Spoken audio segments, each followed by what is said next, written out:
Kaibigan, live tayo ngayon dito sa cover court, multipurpose ng Gamayan, Barangay Pinagbuhatan, kung saan ito yung ginawang staging yard ng pamaskong handog dito sa lugar na ito. No? At ngayon araw nga ito ay mamamahagi na ng pamaskong handog sa Pinagbuhatan proper ang mga empleyado ng city government natin. No? Ito nga yun na pangalawang araw na ng pamamahagi ng pamaskong handog dito sa lungsod ng Pasig. Kahapon nandun tayo sa barangay San Joaquin at sa barangay Buting at sa barangay Pineda, tatlong barangay kahapon ang pinuntahan ng team para magbahay-bahay at iabot ng personal sa bawat pamilya ang pamaskong handog dito sa lungsod ng Pasig. At ngayon, nandito tayo ngayon sa barangay Pinagbuhatan. No? Ito yung staging yard na nakikita natin dito sa lugar ng multipurpose cover court ng barangay na ito. So ayan, napakarami nitong mga stock o yun mga ipamimigay dito sa Pinagbuhatan. Ito yun para sa Pinagbuhatan proper, no? Nakita natin yun na pamaskong handog na ubod ng dami nito. Yan. Naulit ko, ito na nga yun na pangalawang araw ng pamaskong handog na ngayon makikita natin yung mga Pasigenyo na nagtutulong-tulong dito para ikarga ito sa truck at dalhin sa iba't ibang lugar ng barangay Pinagbuhatan. Yan, sir. Ayan, no? Ayan, nagtutulong-tulong nga sila ngayon. No?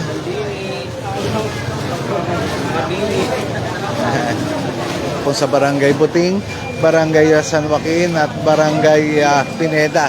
Ngayon, nandito tayo sa barangay Pinagbuhatan proper. Ayan, tutulong-tulong sila dito, no?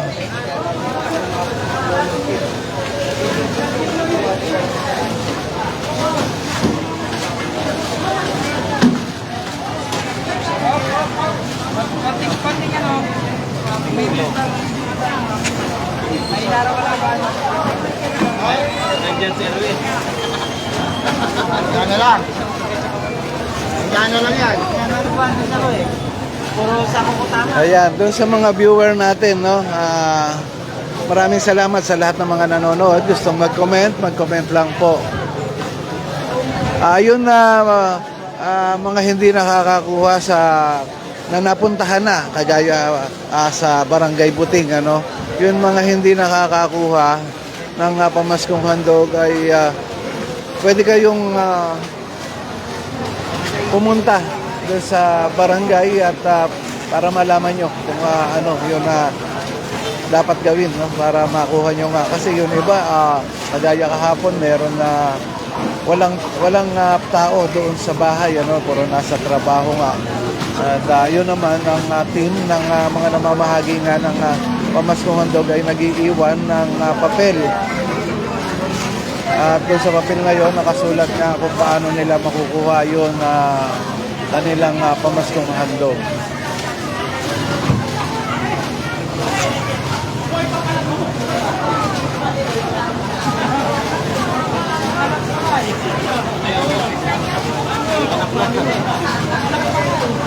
Parang tisiglayan yun.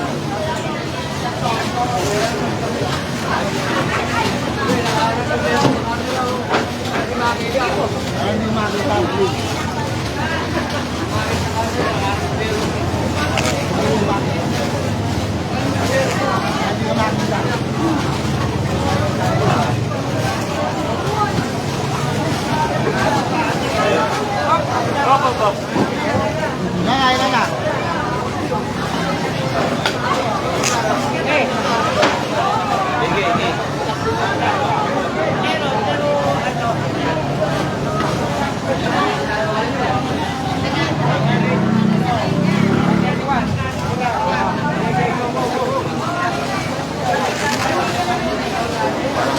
So mga kaibigan, ang tabayanan natin posibleng dumating dito ngayon si Mayor Vico Soto, no? Para nga kamustahin itong pamamahagi dito sa barangay na ito. Sinabi lang mo.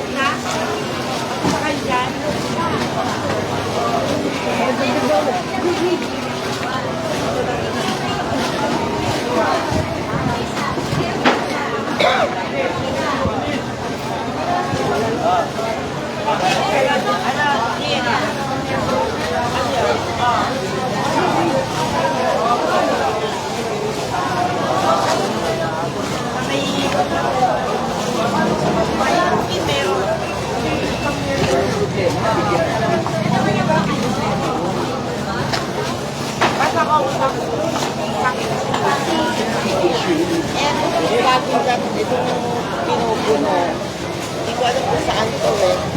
Kung paano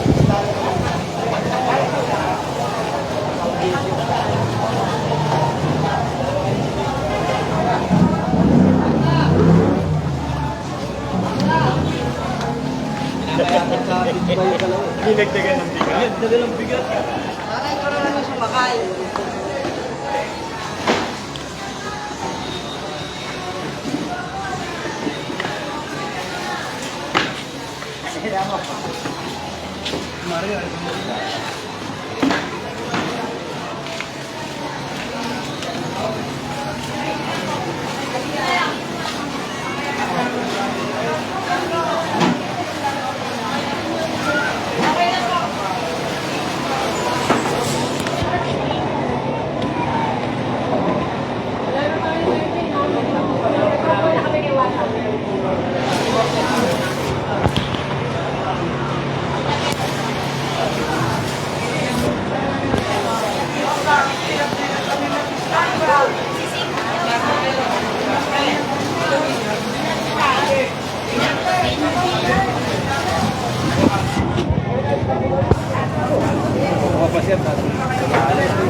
Sa pinagbuhatan proper po, ano, dun sa kay Lay, no? Sa pinagbuhatan proper, ang mga namamahagi ngayon, no, nagkalat sila diyan, maraming grupo yun na namamahagi ngayon, nagkakahiwa-hiwalay. Hiwa-hiwalay silang nagbibigay sa iba't ibang mga streets. Babalikan na lang kita pagpuno ba?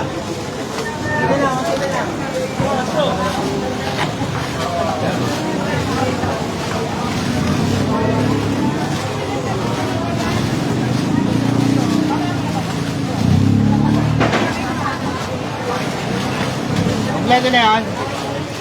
Kompleto na.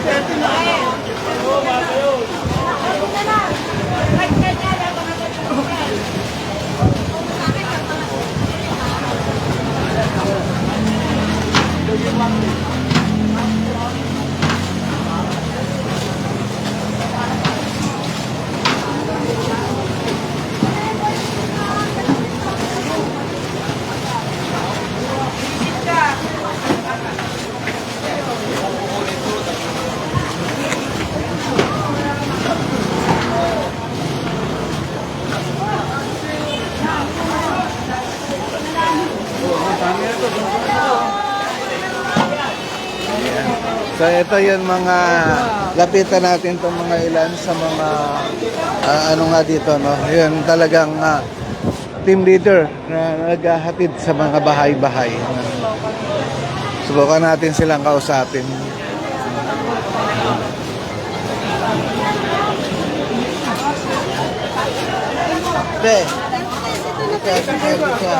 May mga nagtatanong, ano, kayo yung team leader, di ba? Opo. May mga nagtatanong paano yung mga kagaya sa buting meron hindi nakakuha.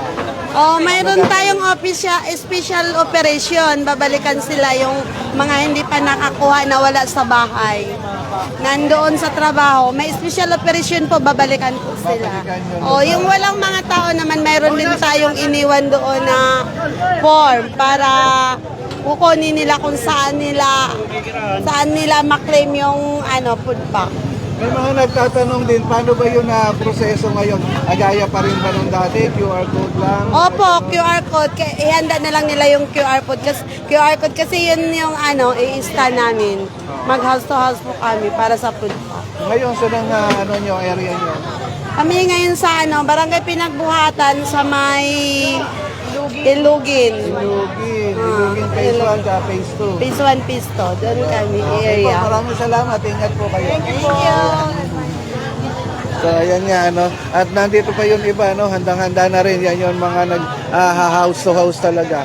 Sa iba't ibang street ngayon, dito sa barangay Pinagbuhatan. Yan, nakakatawa naman silang tignan. Masasaya silang nagdi-deliver. No? Kahit pagod na sila, talaga naman tuloy lang ang pamamahagi nitong pamaskong handog na ginagawa dito sa lungsod na ito. Ayan. Eto pa, no, si ate, no? Ayan, isa sa mga kaibigan natin na matagal na natin nakakasama sa ganitong pamamahagi ng pamaskong handog. Kausapin natin, kamusta po ngayon ang pamamahagi ng pamaskong handog? Mukhang masaya kayo. Masayang pagod. Kahit pagod. Masayang maglingkod sa mga Pasigueño. Saan po ang area nyo ngayon? Buong proper po, Pinagbuhatan proper. Pinagbuhatan proper. Kahapon may mga nagtatanong, paano yung pagkuha ngayon? Kagaya pa rin ba ng mga dati? Dati pa rin. Pasigpas pa rin. At kung wala naman yung tao doon sa bahay, iniiwanan namin ng NA form. Ganun lang kasimple, no? Kagaya pa lang ng Walang pagbabago. Okay, mensahe natin doon sa mga taga-barangay Pinagbuhatan ngayon. Handa nyo na inyong QR pass. Magiging masaya pamasko natin dahil andito na yung pamaskong handog na bigay lagi sa atin taon-taon ni Mayor Vico Soto. Okay po, maraming salamat. Ayan, nakakausap na natin. Sila yun talagang nagsimula ang pamaskong handog. Ay sila na nga yun na namamahagi. Kaya alam na nila kung paano yun mga gagawin kapag namamahagi na ng pamaskong handog sa bahay-bahay. No? Ito naman yun na staging yard na talaga naman napakaraming laman. Staging yard ng pamaskong handog dito sa barangay Pinagbuhatan. Ayan, no? Kita nyo yan, ang dami yan. So, hindi natin alam kung ilan libo yan. Dami yan. Ayan.